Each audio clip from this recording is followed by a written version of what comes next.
Namaste. Good morning, good afternoon, good evening, wherever you may be across the planet, around the world. My name's Gregg Prescott from In5D.com and In5D.net, where you find these amazing quantum tie-dye t-shirts loaded with energy.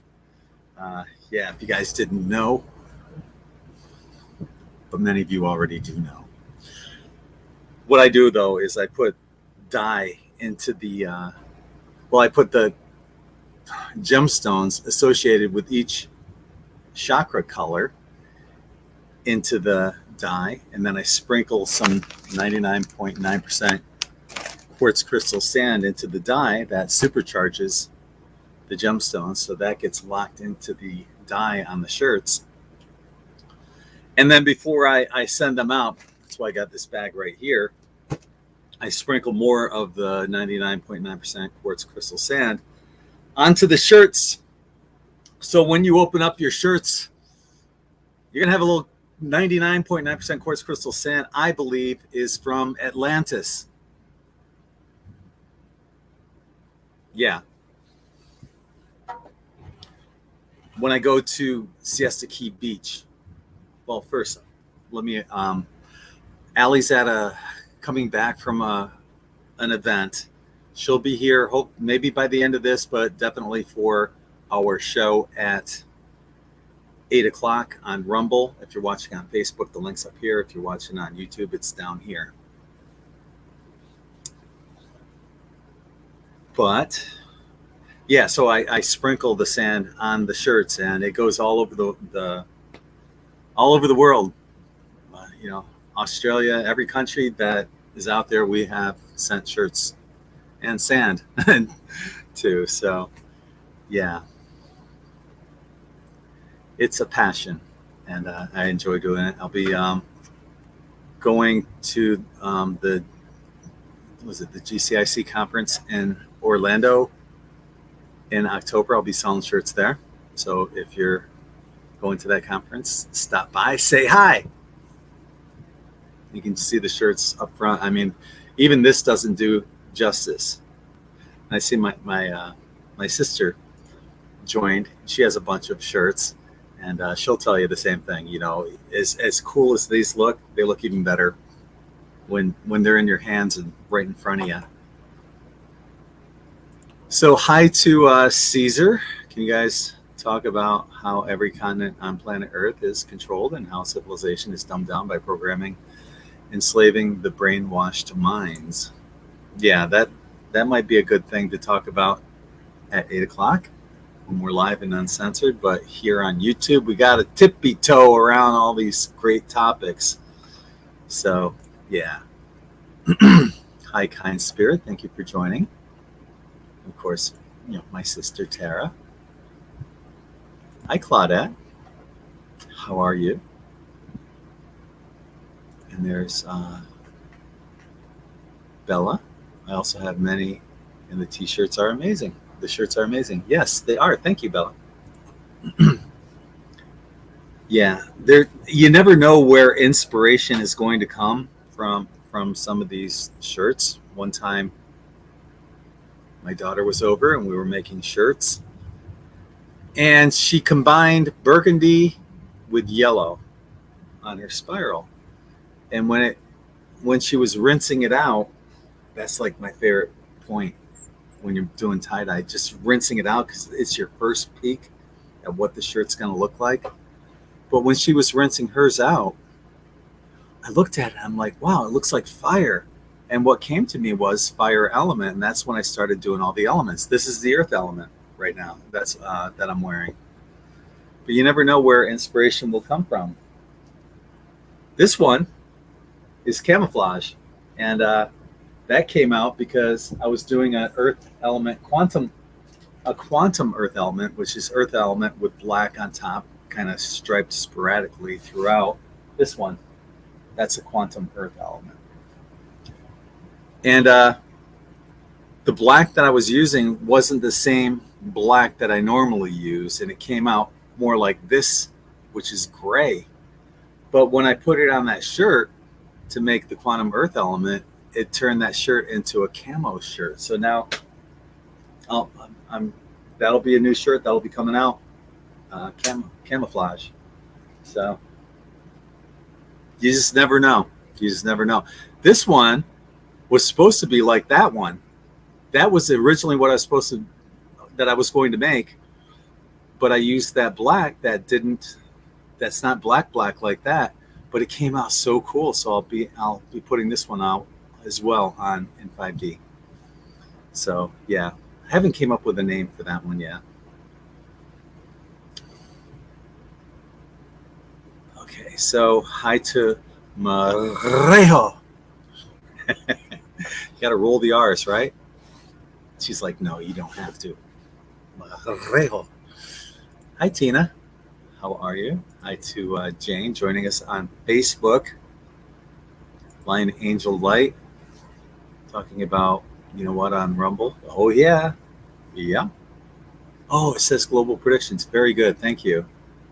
I got to change that.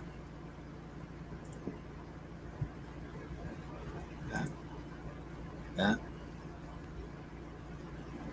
Mm. Yeah, thank you for pointing that out.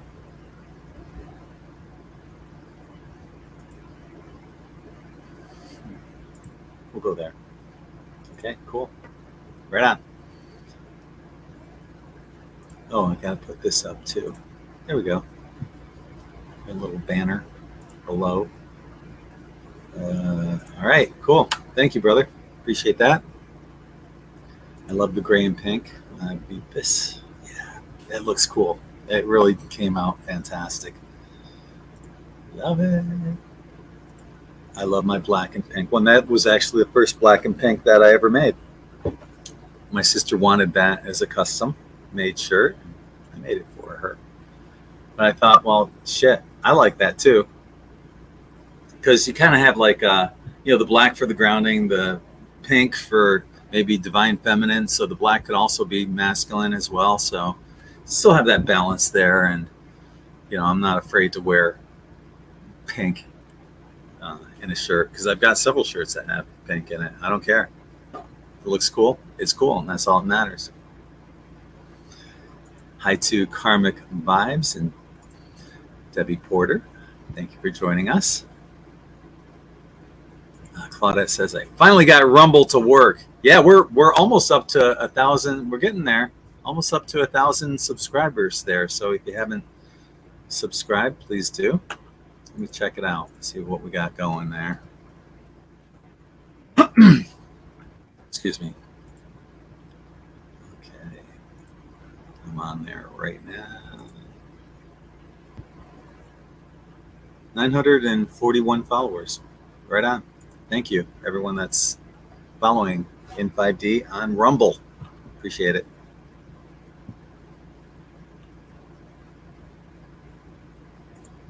Strawberry Quantum Frost. Consideration. What colors would that be? Hi, NASA. It's been a while. Yeah, missing in action for a bit. Glad to catch you this evening. Yeah. How are you doing? Hope everything's okay with you. Haven't seen you in a while. Yeah, the black and pink. Yep, that works. The black and the gray and pink, and the black and pink, they both work for various reasons. It just works. Yeah. Curious looking inside. How are you? Thank you for joining us. It reminds me of caterpillar to butterfly. Okay. Yeah.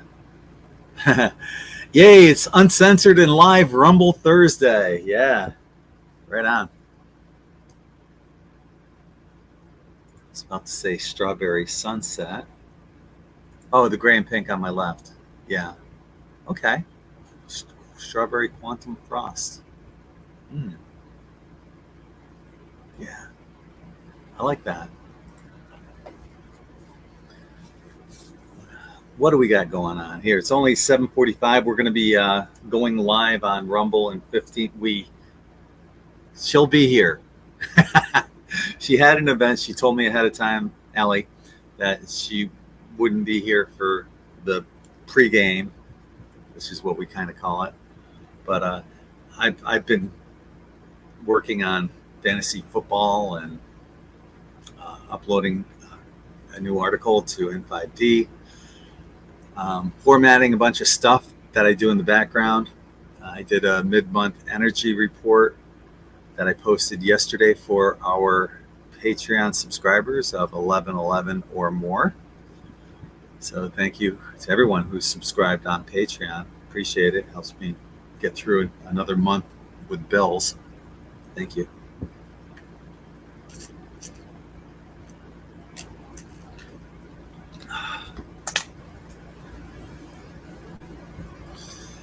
Okay. Volcano blast, right? Yeah. That could be lava, right? So NASA life has got me busy. Today was the first day of school for us. Took the day off. Much needed. Just chilling. Good for you. Yeah. All right. Well, I'm glad you made it over here. Yeah, we're going to be talking about a number of different things tonight. Some things that I just wanted to point out. Yeah, I was looking. Do you ever wonder, like, where some popular expressions come from and what their origins are? No? Yeah?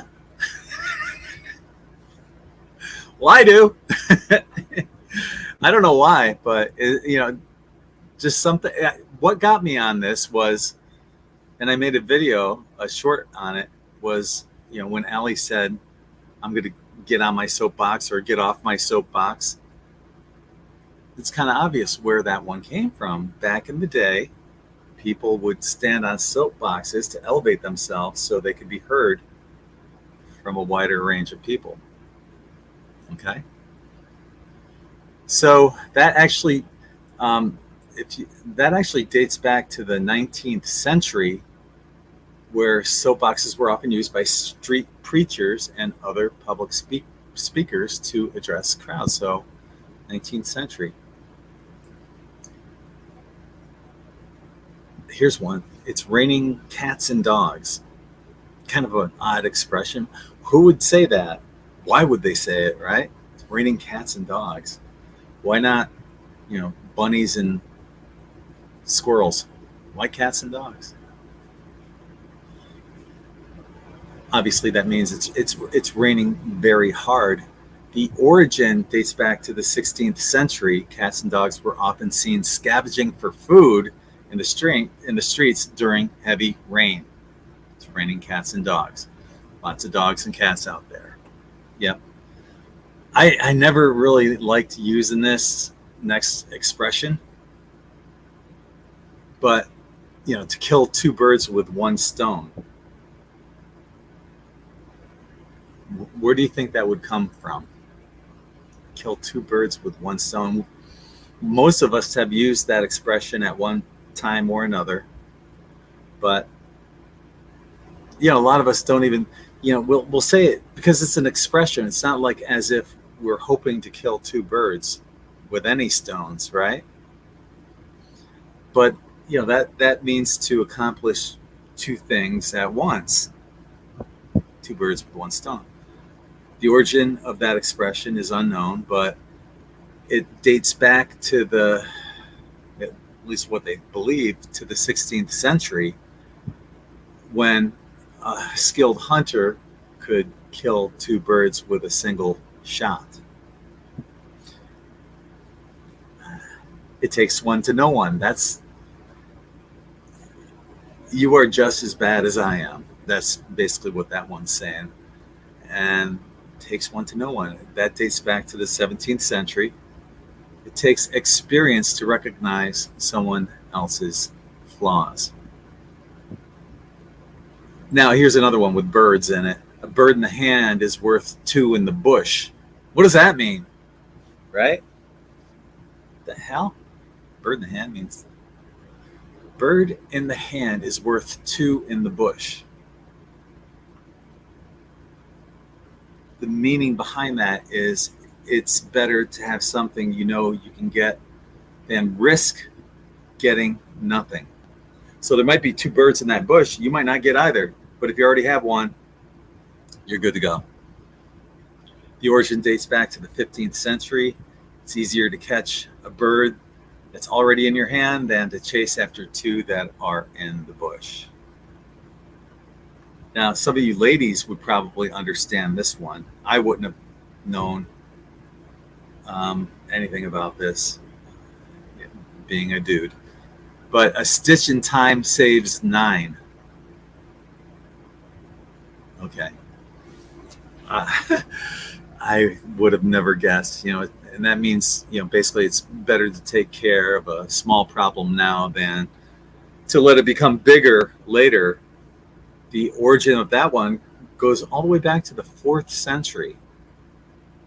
And it means that it's easier to sew a small tear in a piece of clothing now than to wait until the tear gets bigger and needs to be replaced. I would have never guessed that. Probably not many guys would.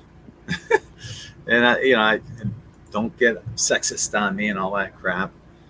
It's the truth, So,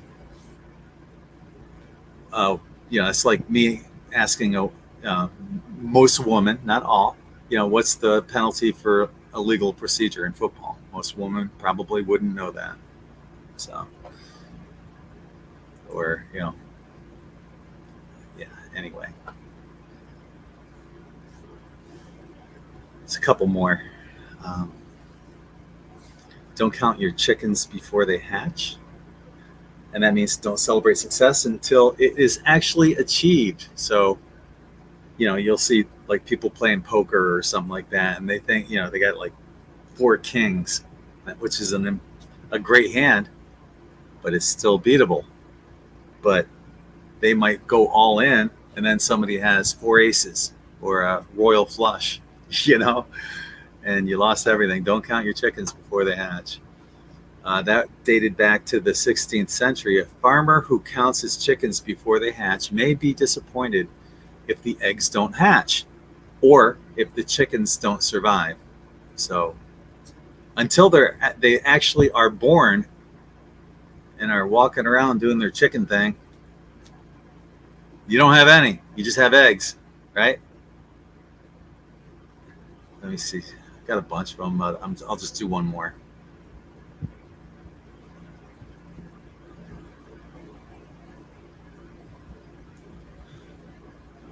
This is interesting. Chew the fat. Okay. I was just chewing the fat with this one dude. That's how you would say it. And what that means is to talk casually and informally. The origin goes back to the 19th century. People used to chew on pieces of fat to help them digest their food. And this was a way of passing the time while they were chewing the fat. Chewing the fat. That's what we got. So, let's see. Scroll back a little.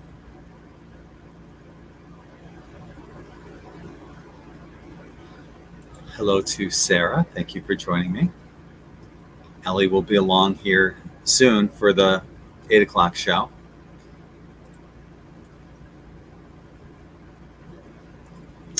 Putting someone on a pedestal, lifting them up in stature. I like finding, yeah. And it's interesting. I find all of these expressions fascinating. I like knowing the origin and when it was first created. Birds of a feather, that's a good one. Yeah. Flock together. Yeah. Hey, Mikey, how are you? Magical Maiden, thank you for joining us. How are you? The rule of thumb, you can't beat your wife with a stick bigger around than your thumb. And you know what? That was actual, that's the truth. That was an actual expression, and it was, that's what they said. It could be, that would be legal. So I'd imagine women wouldn't marry people with very fat thumbs. Yeah, and that's what I'm talking about too, Nasa. How we use these without even thinking. Where did they come from? We just say it because they're expressions. There's like a number. I was reading this in an article yesterday. A number of like Southern expressions that they say. Uh, like if a Southerner says, "Oh, bless your soul," that's not a very kind thing to say to you. Anywhere else, it would be. But if a Southerner says that, they're making fun of you, basically. But they say it in a way with a smile on, "Oh, bless your soul," and they have a smile on their face. So it's like an inside joke amongst Southerners. They'll also say, "How precious." There's a lot of things. Reckon's a big word. I reckon we're fixing to go to the creek or crick. I'm not sure how they would say it. I've been, I consider myself a Floridian. I've been in Florida for the last, 20 years or so, something like that. Born and raised in upstate New York, but I've been here long enough where I consider myself a Floridian. New Yorker, as a child. So part of me is always going to be a New Yorker, but and that's one of the things I was kind of talking about on the mid-month energy forecast for my Patreon subscribers is what the spiritual meaning is and what to learn from all of the heat waves that are going on. There's spiritual lessons that we can all learn. Sometimes, like, people in New York tend to talk faster and walk faster than people in the South. And why would that be? Well, in New York, generally, not necessarily in the summertime, but in the winter, it's cold, and you walk quick and you talk faster. You're conserving your energy there. Same thing in the South. It's so freaking hot, they walk slower, and they're conserving their energy. That's part of what the meaning is, the spiritual meaning. The rest is on In5D Patreon for subscribers of 1111 or more. So there's Joe. I was just on the phone with him. We're in a fantasy football league that we started a draft a couple days ago, actually 3 days ago, 4 days ago, for the pre-draft, and now the draft is kicked in. But it's like most drafts have a 2-minute time on it that you have 2 minutes to make your pick. But this, because it's so far out from opening day of football, you got up to 4 hours, and everyone, for the most part, is going through and making their picks, except for one guy. And he's probably sat around and dicked around today alone for at least 6 hours without.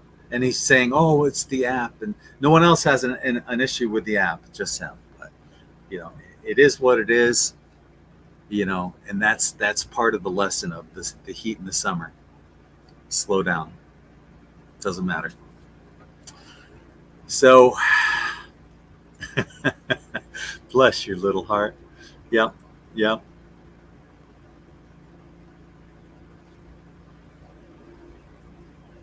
Bless your heart. When they consider you stupid or naive, I am learning. Yeah. Hi, Linda. How are you?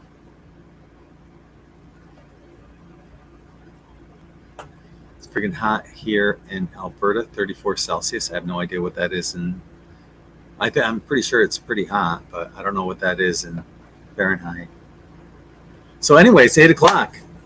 If you're watching on Facebook, I'm going to be going over to Rumble. Allie will be there shortly, so you can find us there. If you're on Facebook, the link's up here. If you're watching on YouTube, it should be right below the video. I'll stick it. Hang on. I'll stick it in the chat so you both get it either way. So let me see. Here it is. So I'll be over there shortly, and Allie will be there as soon as she can catch up. So live and uncensored in a couple minutes. See you very, very soon. Much love from my heart to yours. Take care, everyone.